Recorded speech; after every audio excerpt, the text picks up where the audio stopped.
What happens when a billionaire, dripping in arrogance, tries to humiliate a simple waitress?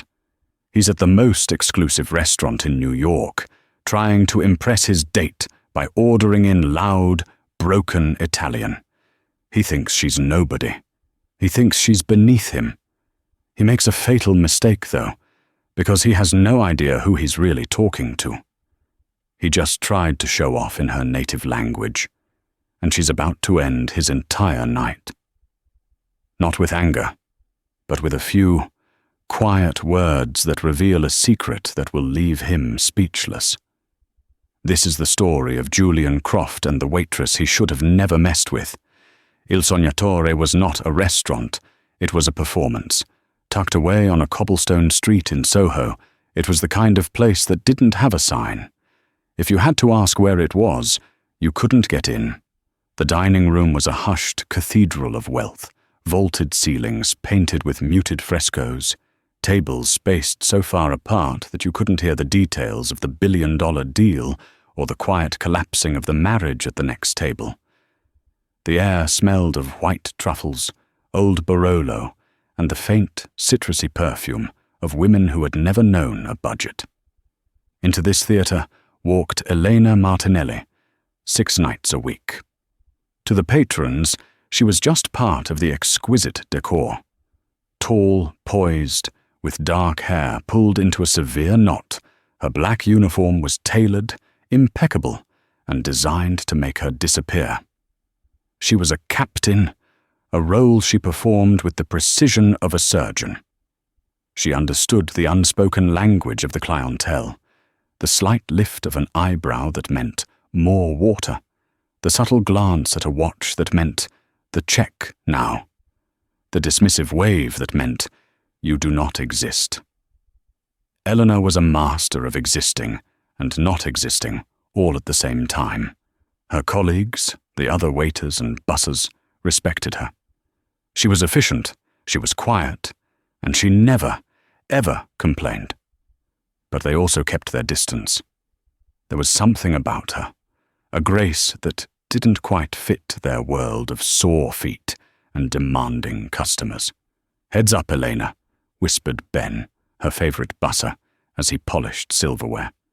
"You're getting table 7, Julian Croft." Elena paused, her hand holding a bottle of aqua panna. "Croft, the Vertex Solution CEO?" "The one and only," Ben muttered. "He's on his 3rd date this month. The last one, Sophia Langley, a model or something. He tipped 12% on an $8,000 dinner, and he complained that the sommelier's accent was fake." Elena's face remained a perfect, placid mask. "Understood. Table 7. She turned and saw him. Julian Croft was not a man who entered a room. He was a man who conquered it. He was loud, dressed in a custom Tom Ford suit that was just a little too tight, and on his wrist was a Patek Philippe Nautilus, the Tiffany blue one.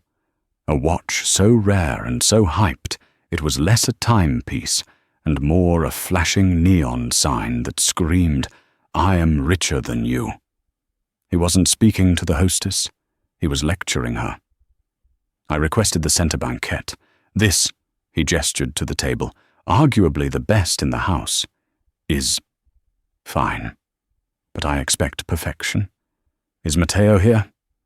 "Mr. Verratti is unavailable, sir, but this is our premier table," the hostess said, her smile strained. "It'll have to do." Croft waved his hand dismissively and slid into the booth, not waiting for his date, Sophia Langley, who followed silently. Sophia was, in a word, stunning. A cascade of blonde hair, a simple black dress that probably cost more than Elena's monthly rent. But where Julian was a barrage of noise, she was a vacuum of silence. She sat, placed a small, beaded clutch on the table, and immediately began scrolling through her phone, her expression one of profound, expensive boredom. Elena took a deep breath. She adjusted her apron, picked up 2 leather-bound menus, and began the long, silent walk toward table 7. She felt the familiar knot in her stomach, the one that always tightened when she had to serve men like Croft. Men who saw the world as a collection of things to buy and people to command. She was 10 feet away when he snapped his fingers. Not at her, just at the air. A sharp, percussive snap that cut through the restaurant's gentle murmur. Every other diner in the room flinched. Elena didn't. She arrived at the table as if summoned by a bell. "Good evening," she said, her voice low and clear. "My name is Elena, and I will be your captain this evening. May I offer you some water to start? Still or sparkling?" Julian Croft didn't even look at her. He was still talking to Sophia, who was still looking at her phone. "This place," he said, "is supposed to have 3 Michelin stars. We'll see. The service in this city has gone to hell." He then turned his head, his eyes finally landing on Elena, but he didn't see her. He saw a uniform. Aquapana. Large. And a bottle of whatever champagne you have that's actually good. Don't try to upsell me on that domestic trash. I want Salon. 2002. If you don't have it, get the 2004. And bring it fast. "Right away, sir," Elena said. As she turned, she caught Sophia Langley's eyes for a fraction of a second. The model looked up from her phone, her blue eyes meeting Elena's. There was no malice in them. Just nothing. A flat, resigned emptiness. Then she looked back down at her screen. Elena retrieved the water. She signaled the sommelier, a proud Frenchman named Antoine, and relayed the champagne order. "Ah, Monsieur Croft," Antoine sighed, adjusting his silver Tastavin. "He will ask for the Salon, and then he will complain about the price." "He asked for the 2002, Elena said. "Zut, we only have the 04. He will complain." "I'll handle it," Elena said. "Just my table. I'll take the wine order from now on." Antoine looked grateful. "Be my guest." Elena returned with the water, pouring it with a steady hand, her movements economical and precise. She presented the $1,800 bottle of Salon, 2004. "We are out of the 2002, sir. The 2004, as I'm sure you know, is considered an exceptional vintage, with a finer mousse and a more complex finish." Croft grunted. "Fine. Whatever. Just open it." Elena performed the ritual. The unwrapping of the foil, the gentle easing of the cork, the whisper of the petillons. She poured a small taste for Croft. He swirled it, sniffed it, and took a large, unrefined gulp. "It's cold," he pronounced. "It's too cold. You're killing the flavor." Elena held her breath. "My apologies, sir. It is served at precisely 48 degrees Fahrenheit, the temperature recommended by the chef de cave. It will open up beautifully in the glass." Croft waved her away. Yeah. Just pour it. And leave the bottle." He immediately filled Sophia's glass to the brim, like it was a beer, and then his own. Sophia took a small, polite sip, her eyes still on her phone. "So," Julian said, his voice booming again, "I told my board, you either sell to me, or I will burn your company to the ground." They sold. He laughed, a harsh, barking sound. Elena retreated to her station. This was going to be a long night. For the next 45 minutes, Elena existed in a state of high alert. She was a phantom, her sole purpose to anticipate Julian Croft's needs before he had to articulate them. She refilled his water glass the second it dropped below halfway. She made sure fresh, warm focaccia was delivered just as he finished the last piece.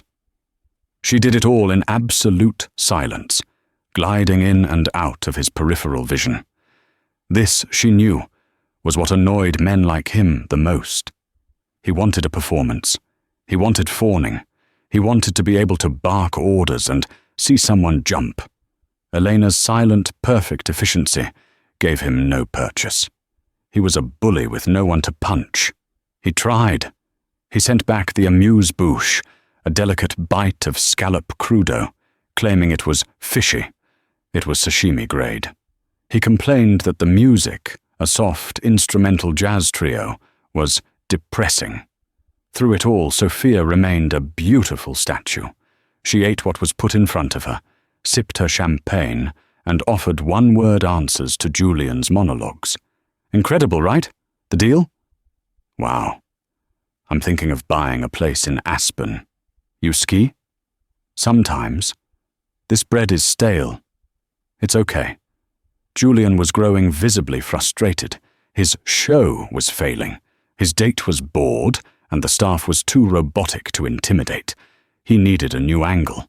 He needed to reassert his dominance.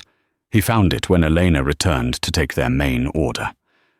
"Are you ready to order, sir, or would you like a few more moments?" Elena asked. Julian leaned back, a smug, theatrical grin spreading across his face. He put his hands behind his head. "You know," he said, his voice loud enough for the tables nearby to hear, "I'm feeling a little Italiano tonight." Elena's expression didn't flicker. "Sir, I speak Italian, fluente. I spent a whole summer in Tuscany. Went to a language school in Siena. I like to keep it fresh. So, I'll be ordering in the native tongue. It's only respectful."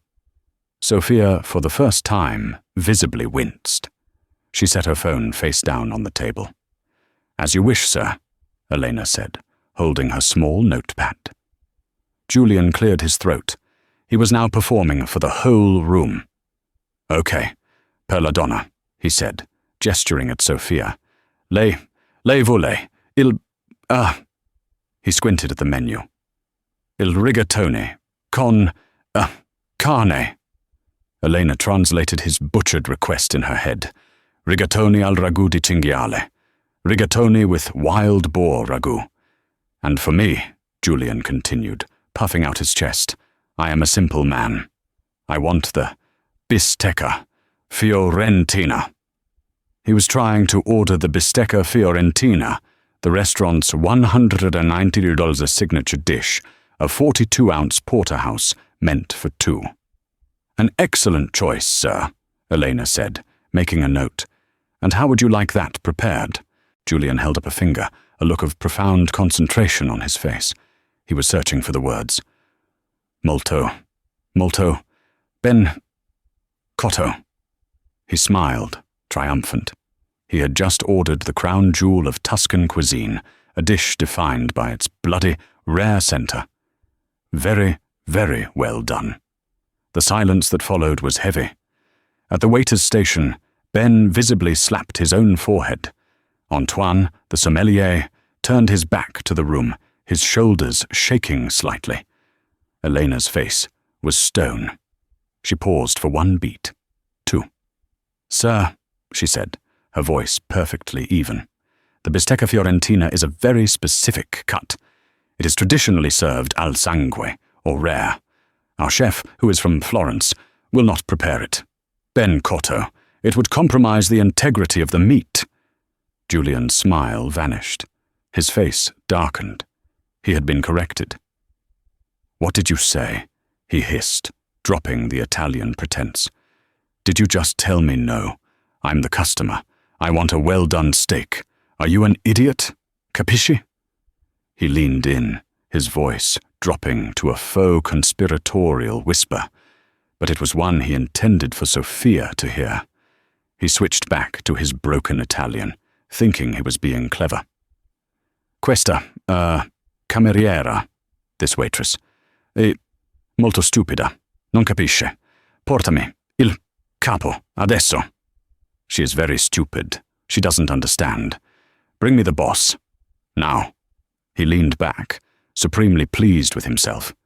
He had put her in her place and insulted her, all in one go, secure in the knowledge that she was just a simple American waitress who probably only knew how to say ciao and grazie.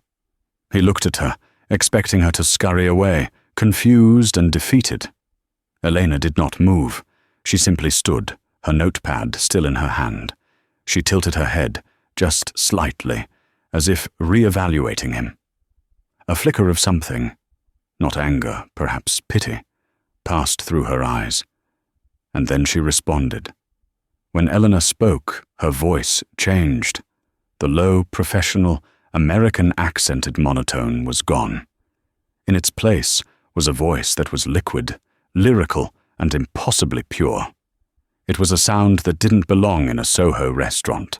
It belonged in a lecture hall at the University of Bologna or in a Florentine palazzo, discussing art. She spoke in flawless, academic Italian. Not the tourist slang Julian had learned, but a classical, precise, Dante-esque Italian, laced with the unmistakable, aristocratic accent of Florence. "Signor Croft," she began, her voice quiet, but cutting through the silence. Julian froze. His smug look faltered, replaced by a slack-jawed confusion. He recognized the language, but the speed, the music of it, was utterly alien. Elena continued, her gaze locked on his. "Con tutto il dovuto rispetto, lei non ha la minima idea di cosa sta parlando." "With all due respect, sir, you have not the slightest idea what you are talking about." Julian's face began to pale. He didn't understand the words, but he understood the tone. It was the tone of a professor correcting a hopelessly dense student. "Lei è entrato in questo ristorante," she went on, her cadence never wavering, "che è un tempio della cucina toscana, e ha tentato di ordinare il nostro piatto più sacro, la bistecca alla fiorentina, ben cotta. Non è solo un insulto al manzo di Chianina, che è un'arte, ma è un insulto al nostro chef, a questo locale, e francamente all'intera regione toscana. You came into this restaurant, which is a temple of Tuscan cuisine, and attempted to order our most sacred dish, the bistecca alla fiorentina. Well done. It is not just an insult to the Chianina beef, which is an art, but it is an insult to our chef, to this establishment, and frankly to the entire region of Tuscany. Julian started to speak. "Now, you wait just a—" Elena held up a hand, a small, subtle gesture. And he stopped. "Lei presume," she said, her voice dropping to an even more intense, quiet level, "di poter mascherare la sua palese insicurezza con un orologio costoso e un italiano imparato in 3 settimane. E poi ha avuto l'audacia di chiamarmi stupida nella mia lingua madre. You presume you can mask your blatant insecurity with an expensive watch and Italian learned in 3 weeks. And then you had the audacity to call me stupid in my own native tongue." A gasp came from the next table. A woman holding a wine glass had frozen, her hand halfway to her mouth. But the most profound reaction came from Sophia Langley. The model, who had been the picture of bored indifference, was now sitting bolt upright. Her phone was forgotten, her eyes were wide, and her lips were parted in sheer, unadulterated shock.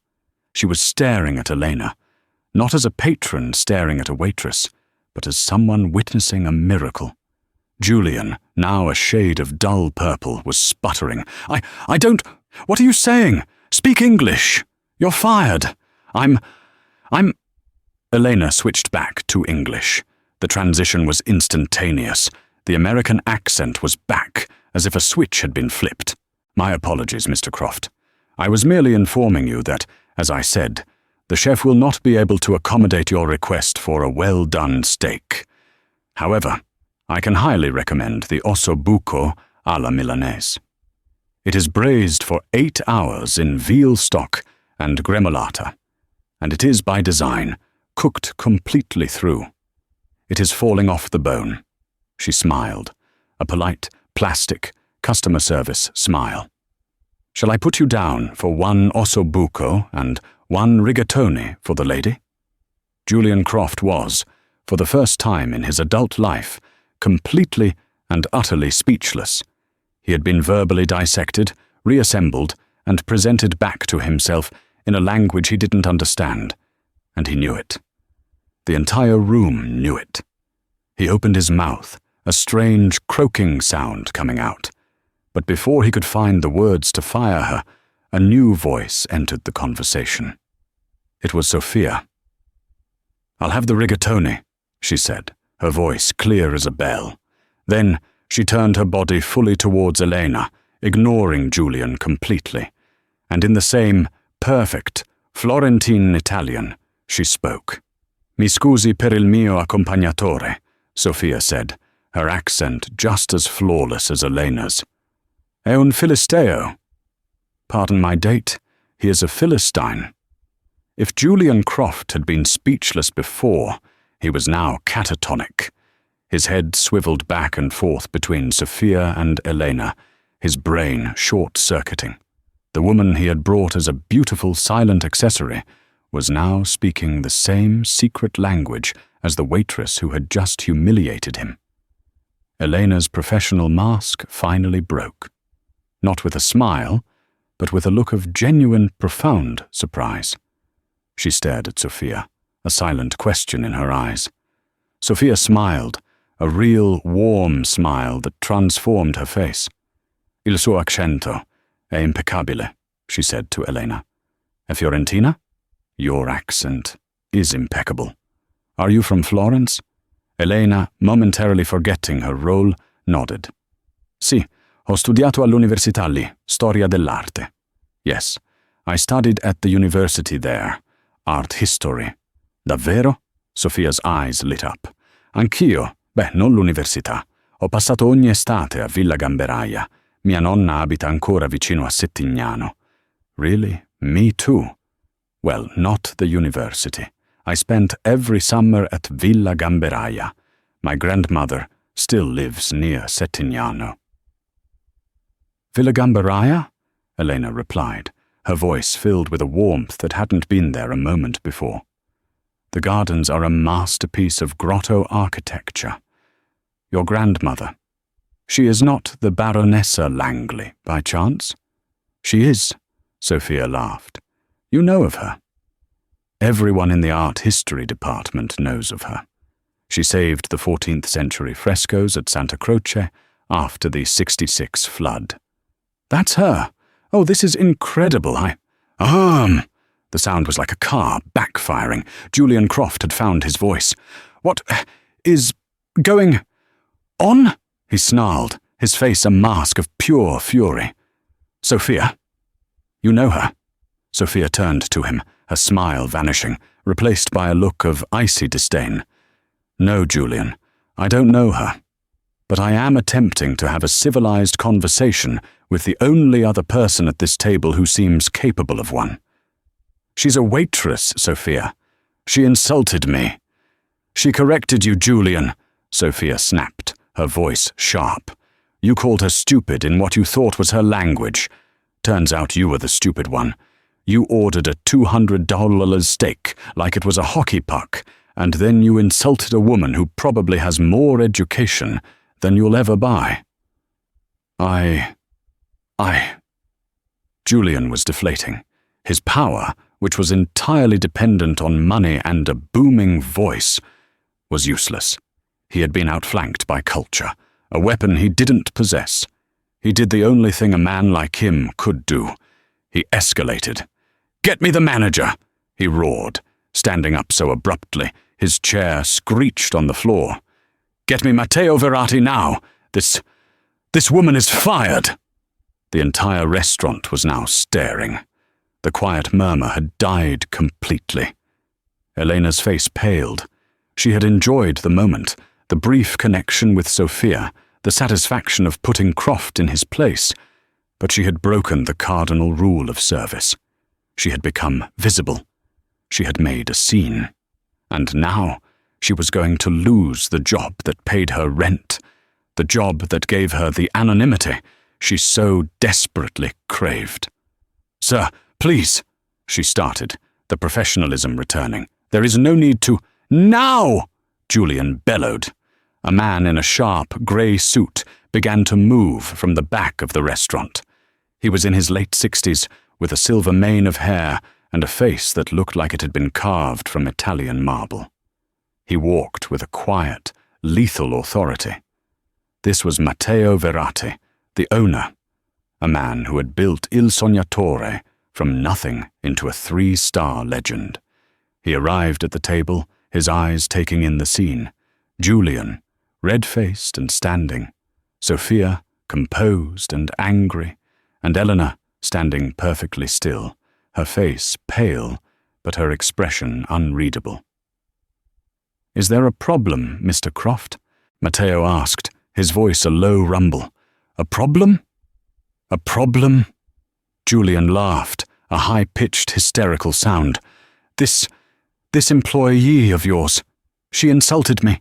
She spoke to me in some foreign nonsense. She refused my order. I spend more money in this restaurant in a month than she makes in a year. I want her gone, fired, tonight, or I will destroy this place on every review site, on every blog. I will call the Post. I will own you." Matteo Verratti looked at Julian. He didn't look angry. He didn't look scared. He looked bored. He then turned his gaze to Elena. He looked at her for a long, heavy moment. Elena met his gaze, and in that instant, a silent conversation passed between them. Hers was one of apology. His was one of decision. Finally, Matteo turned back to Julian Croft. "Mr. Croft," Matteo said, "you are correct. There has been a misunderstanding." "Damn right," Julian said, starting to sit down, victorious. "You see," Matteo continued, "you believe you are speaking to a waitress." He stepped to the side and placed a fatherly hand on Elena's shoulder. "Mr. Croft, you are not.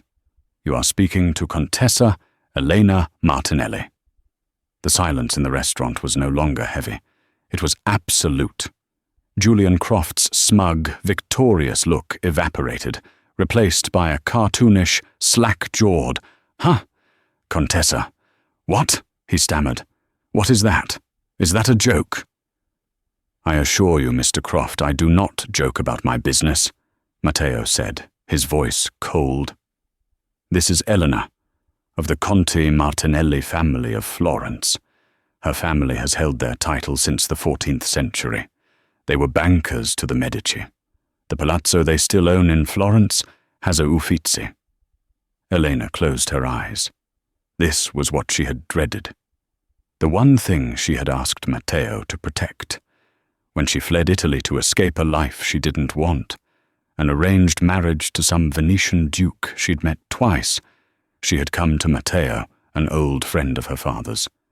She'd begged him for a job.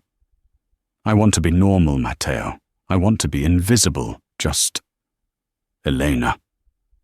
And now, Julian Croft had torn that invisibility away from her. Julian looked at Elena, his eyes wide with disbelief. He looked at her simple black uniform, her apron, her notepad. Then he looked at her face, her perfect posture, her innate, unshakable grace, the aristocratic line of her jaw. And for the first time, he saw her. He wasn't looking at a waitress. He was looking at class, real class, the kind he could never, ever buy. "But she's working here," he managed.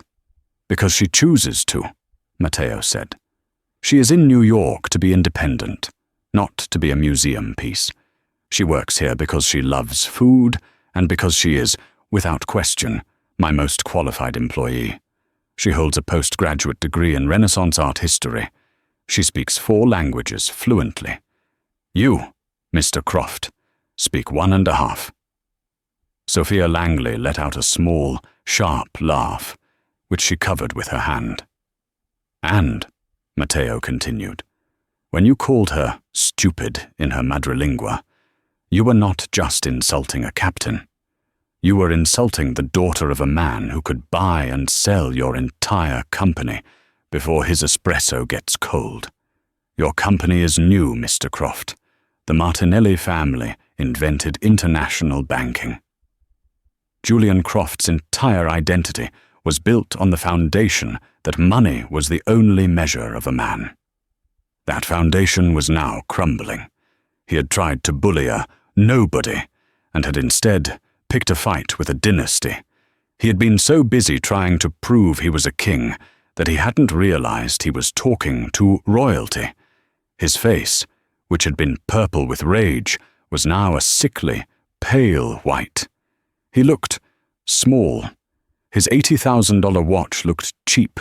His suit looked like a costume. He turned to Sophia, a desperate, pleading look in his eyes. "Sophia, I didn't know." Sophia Langley looked at him with an expression of pure, unadulterated pity. It was worse than her anger. She stood up, gathering her small clutch. She turned to Elena and once again spoke in Italian. "Contessa, è stato un onore. Mi dispiace che la sua copertura sia stata rovinata da questo pagliaccio. Contessa, it has been an honor. I am sorry your cover was ruined by this clown." Elena finally smiled, a small, sad but genuine smile. "Per favore, chiamami Elena, e grazie." "Please call me Elena and thank you." Sophia pulled a slim, embossed business card from her bag. She didn't hand it to Elena. She placed it respectfully on the table. "Elena," she said, switching back to English. "My grandmother. She's the chairwoman of the Langley Art Foundation. We've been looking for a new acquisitions consultant for our Renaissance portfolio. Someone who can liaise with the directors at the Uffizi and the Pitti. Someone who speaks the language. All of them." She tapped the card. "When you get tired of this," she said, with a pointed look at Julian, "call me. The pay is, I assure you, better than this." She turned to Julian. "I'll be taking a cab. Don't call me. Ever. Again." With that, Sophia Langley turned and walked out of the restaurant, her posture as regal as any contessa's. Julian Croft was alone. He looked at Matteo. He looked at Elena. He looked at the other diners who were now all pretending to be fascinated by their water glasses. He had no words. He had no power. He had been completely and totally defeated. He grabbed his jacket from the back of the chair, his movements clumsy. He threw his black Amex card on the table. "Just charge me for all of it." "There is no need, Mr. Croft," Matteo said. "What? Il Sognatore would never dream of charging a guest who has had such a terrible experience. Your meal is complimentary."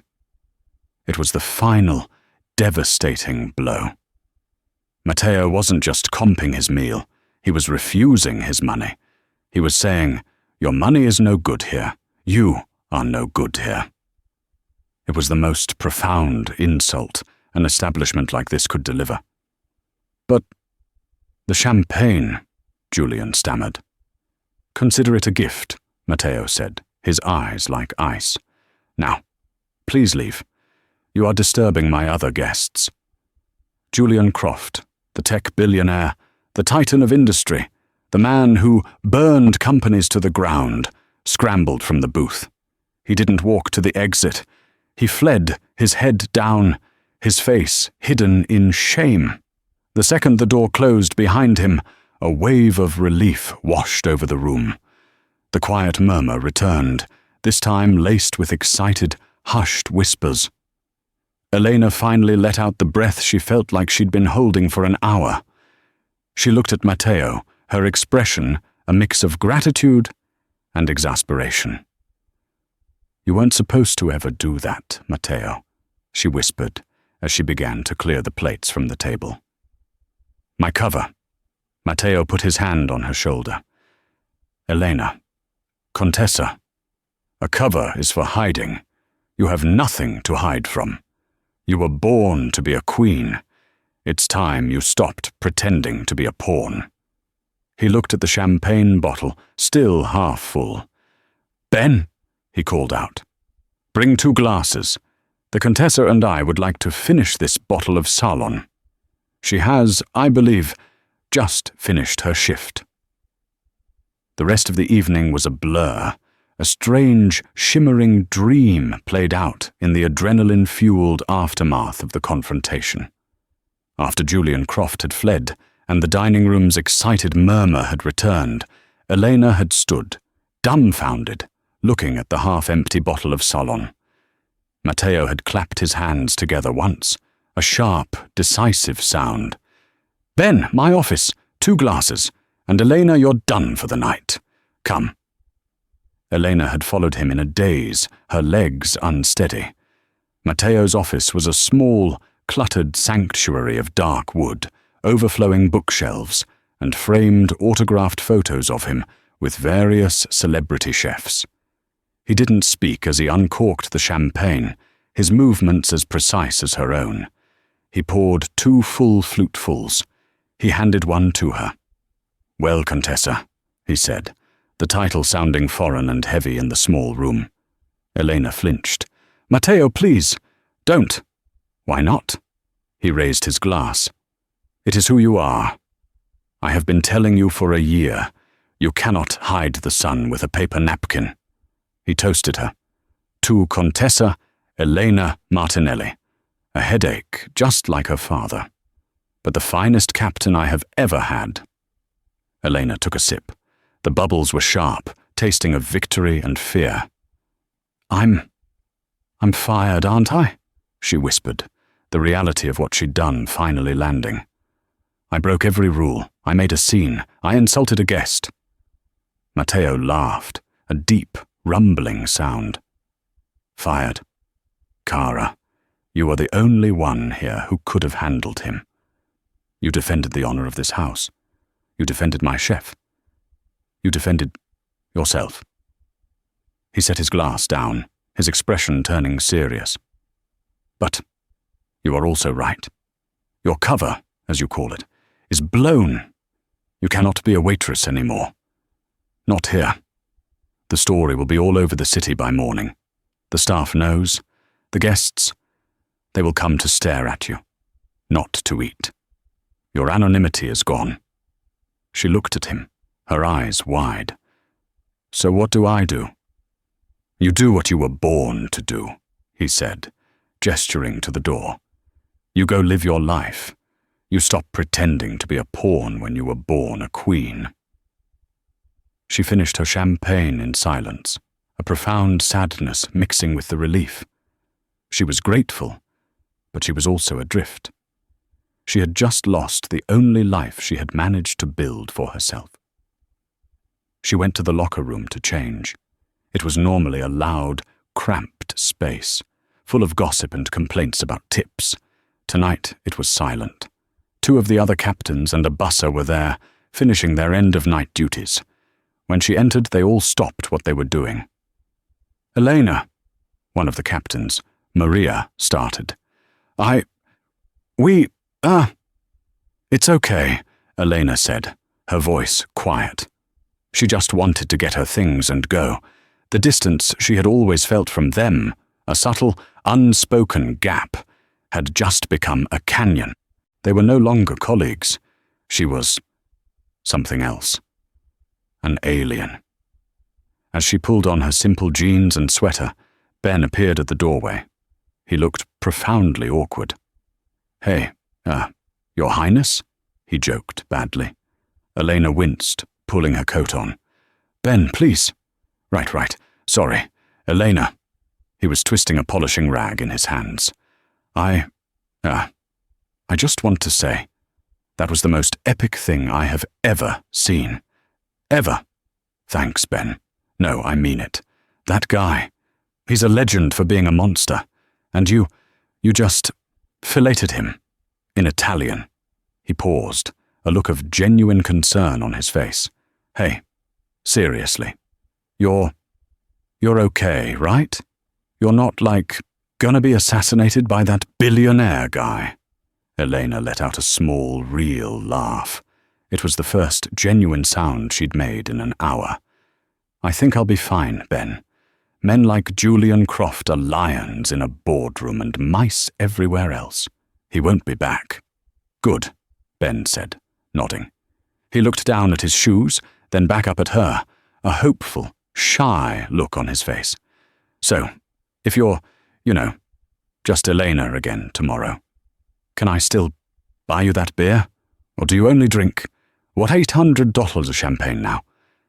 His question was so sweet, so normal, it almost broke her heart. It was a bridge back to the life she had just lost. "I'd love a beer, Ben," she said, managing a real smile. "It's a date. Good night." "Good night, Elena. Contessa. Elena." She walked out the back alley door, waving goodbye. But as she stepped onto the cold, damp, cobblestone street, she knew they would never have that beer. She had crossed a line, and she couldn't go back. The Soho air was sharp, smelling of damp pavement and distant exhaust, a stark, grounding contrast to the white truffles and old Barolo of Il Sognatore. She pulled her coat tighter and began the long walk to her apartment. This walk, which she usually made in a haze of physical exhaustion, was different tonight. She was vibrating with a strange new energy. For a year she had lived this double life. By day she was nobody, just another face in the New York crowd. She bought her own groceries. She rode the subway. She lived in a fifth-floor walk-up with questionable plumbing. This anonymity was precious. It was her freedom. It was her escape from the gilded cage of her life in Florence, an escape from the crushing, suffocating weight of her family's name, an escape from her father's cold, archaic pronouncements, an escape from the man he had chosen for her, the Duke di Sforza, a man twice her age, with a face like a Roman coin, and a cold assessment of her as good stock for a new line. "It is your duty to the family," her father had declared. So she had run. She had used her trust fund, the only part of her lineage she could stomach, to get to New York, and had then promptly hidden it. She had begged Matteo, her father's oldest and most estranged friend, for a job. A real job. "I want to be normal, Matteo. I want to be invisible." Tonight, Julian Croft had destroyed that invisibility. She replayed the confrontation, not as a memory, but as an analysis. When he had leaned in, his voice dripping with that faux Italian, and called her stupida, she hadn't felt fear. She hadn't felt like Elena the waitress. She had felt a cold, ancient anger. It wasn't the servant who had responded. It was the aristocrat. It was Contessa Elena Martinelli who had stood up, the woman who had been trained since birth to command, to assess, and, when necessary, to dismantle an opponent with words. The education she had resented, the 4 languages, the postgraduate degree in art history, the endless lessons in diplomacy and etiquette. She had seen them all as the polished bars of her cage. Tonight, she had learned they were a weapon. Julian Croft had tried to rattle her cage, and she had instinctively, fluidly, pulled a bar from the wall and used it as a sword. Her heritage wasn't a prison. It was her armor. She reached her apartment building in the East Village and began the long climb up the 5 flights of stairs. Her legs ached, a familiar feeling, but tonight she felt every single step as a choice, a reminder of the life she had chosen. She unlocked her 3 deadbolts and stepped into the tiny room. It was cold, it was cramped, but everything in it was hers. The second-hand desk, the lumpy sofa, the small, wilting plant on the windowsill. She turned on the lamp, and her eyes fell on her laptop, left open on the desk. An email from her father was on the screen, sent a week ago. "My dearest Elena," it read, "your gap year is becoming a gap life. This foolishness must end. The Duke di Sforza is a patient man, but he will not wait forever. His patience, and mine, are at an end. It is time to come home. Your duty calls." A month ago, that email would have filled her with dread, a sick, cold panic. Tonight, she looked at the word duty and felt only a sharp, clarifying anger. Her father spoke of duty, but he meant submission. Her hand went to her coat pocket. She pulled out the business card Sophia Langley had left on the table. It was thick, creamy cardstock, impossibly elegant. She ran her thumb over the embossed crest. Sophia Langley de Medici Director, Florentine Acquisitions. The Langley Foundation for the Arts, Elena's breath caught. She had been so focused on the Langley, she had missed the other name, de Medici. A jolt went through her, sharper and more potent than the champagne. De Medici. Her family, the Martinelli, had risen to power as bankers to the Medici before becoming their most bitter, most powerful rivals. The two families had vied for control of Florence for 500 years. This wasn't just a job offer. This was history. It was a cosmic, beautiful, and hilarious irony. She looked at her father's email, a demand from the past, ordering her back to her cage. She looked at the card, an invitation from a rival, offering her a key. Sophia hadn't just offered her a job, she had offered her an identity, a way to use her lineage, not be used by it, a way to be Contessa Elena Martinelli on her own terms in the modern world. She sat down at her small, cheap desk.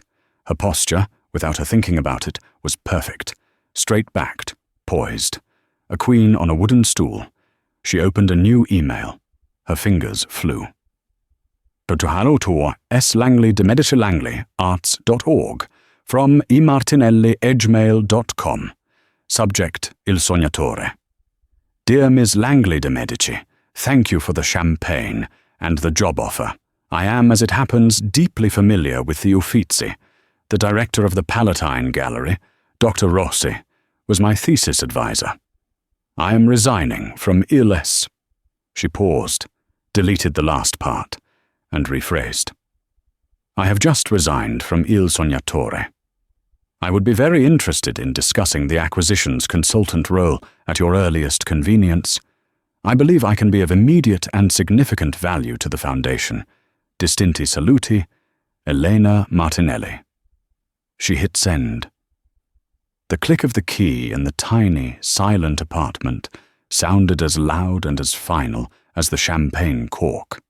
A month later, the New York Post ran two separate items on the same day. The first, buried deep in the business section, was a small article detailing how Julian Croft's latest hostile takeover attempt of a pharmaceutical company had mysteriously and spectacularly failed.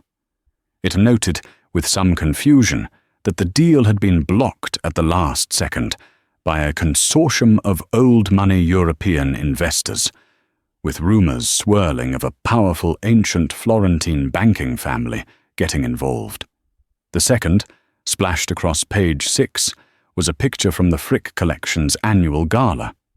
In it, Sophia Langley de Medici was standing next to a stunning, poised woman with dark hair and an elegant, dark blue gown. The caption read, Art World's New It Girl, Sophia Langley de Medici, introducing the Langley Foundation's surprisingly brilliant and, rumor has it, noble new Florentine consultant Elena Martinelli. The story of the Contessa and the CEO became something of a sacred text among the service staff of New York. It was told in hushed, reverent tones in the pre-shift meetings at Per Se, whispered over polished glasses at Daniel, and retold with celebratory laughter in the after-hours bars where waiters and chefs unwound. It was the ultimate revenge fantasy, the one that proved that true class had nothing to do with the number on a credit card. It was a story of their world, and for once, their world had unequivocally won. Il Sognatore, under Matteo Verratti's proud stewardship, became even more exclusive. Reservations, once merely difficult to obtain, were now treated like applications.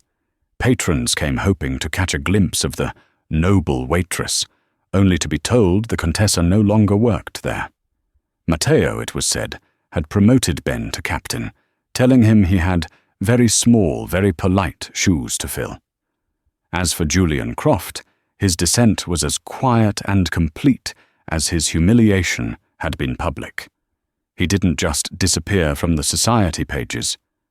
He was erased. The story, whispered in boardrooms and at charity auctions, had done more damage than any failed hostile takeover. In his world, losing a deal was business. Being made a public fool, a barbarian exposed by a waitress, was social death. His new money swagger was revealed as just that. A costume. When his next major acquisition was mysteriously blocked by a consortium of old money European investors who cited character concerns, the message was clear.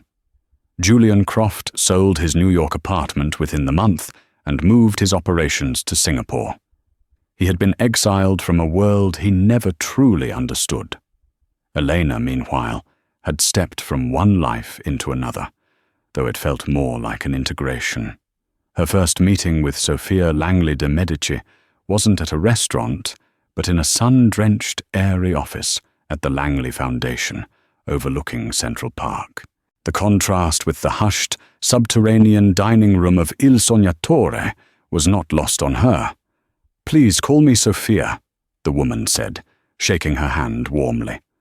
"And just so we are clear, Contessa?" Elena smiled. "Only if you insist on me calling you Baronessa." Sophia laughed, a bright, genuine sound. "Touché. It seems our families have been rivals in Florence for 500 years. It's about time we joined forces." The work was, as Sophia had promised, more than just a job. It was a mission. "My grandmother," Sophia explained, "has been trying for 20 years to get a loan of the lost Botticelli from the Collezione Martinelli. Your father, he's a dragon." "He's a dragon," Elena agreed, "who believes loan is a 4-letter word." "He won't even take my calls," Sophia sighed. "He will take mine," Elena said.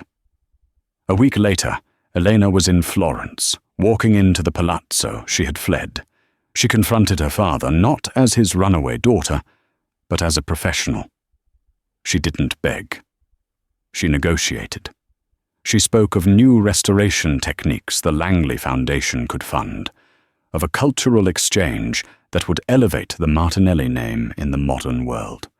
Her father, stunned by this new, formidable woman, saw not a disobedient child, but a true Martinelli, a master of the art of the deal. He agreed. The opening night of the exhibition, 6 months later, was the art event of the decade. The Frick collection was a sea of flashbulbs, old money, and cultural titans. And at the center of the room, in a place of singular honor, hung the Botticelli, a stunning, somber portrait of a 15th century Martinelli ancestor, her expression uncannily like Elena's. Elena stood near the painting, a glass of champagne in her hand. She wore a simple, elegant dark blue silk gown that matched her eyes. She felt, not in costume, as she had in her uniform, but finally, wholly herself. "Contessa Martinelli," a reporter from Vogue began, materializing at her elbow. "You've become something of an urban legend, a top-tier captain at Il Sognatore, now the most powerful new voice in the art world. What made you decide to trade in your apron?" Elena smiled, a calm, self-assured smile that was worlds away from the stressed, invisible waitress she had once been. "I don't see it as trading anything in," Elena said, her voice a perfect blend of Florentine melody and American clarity. "My time in the service industry was its own education. It taught me humility, efficiency, and how to read people in a single glance. It taught me the real meaning of hard work." She looked across the room, where Sophia was charming a group of museum donors. I didn't leave that life to join this one, she continued. I simply learned that you shouldn't hide who you are. Whether you're serving a $200 steak or buying a $20 million painting, the principles are the same: integrity, knowledge, and respect. Some people understand that. Some never will. The reporter, sensing the real story, pushed. Is it true you once had a confrontation with billionaire Julian Croft? Elena's smile didn't waver. She gave a slight, elegant shrug. I've had confrontations with many people, she said, her eyes twinkling. But I find the most effective ones are those spoken in a language your opponent doesn't understand. It forces them to reveal who they truly are. She then turned away, giving a polite nod, leaving the reporter with a perfect, enigmatic quote. She moved through the crowd, a woman who had finally united her two worlds. She was no longer Elena the waitress, hiding from her name. She was not Contessa Martinelli, a museum piece trapped by it. She was just Elena, a woman who had found her power, and she was at last home. In the end, it wasn't about the money. Julian Croft had billions, but Elena Martinelli had something he could never buy: heritage, intelligence, and self-respect. He thought his watch and his loud voice made him powerful, but he was silenced by a woman who understood that true power is quiet. It's knowing who you are and not being afraid to show it. This story is a reminder that you never, ever know who you're talking to. The person you dismiss might just be a giant in disguise. The quietest person in the room is often the most powerful. What did you think of Elena's response? Was it the perfect takedown? Let me know your thoughts in the comments below. And if you love stories like this, where arrogance gets put in its place, make sure to hit that like button, share this video with someone who needs to see it, and please subscribe to the channel. We have new, real-life dramas coming every week, and you don't want to miss what happens next.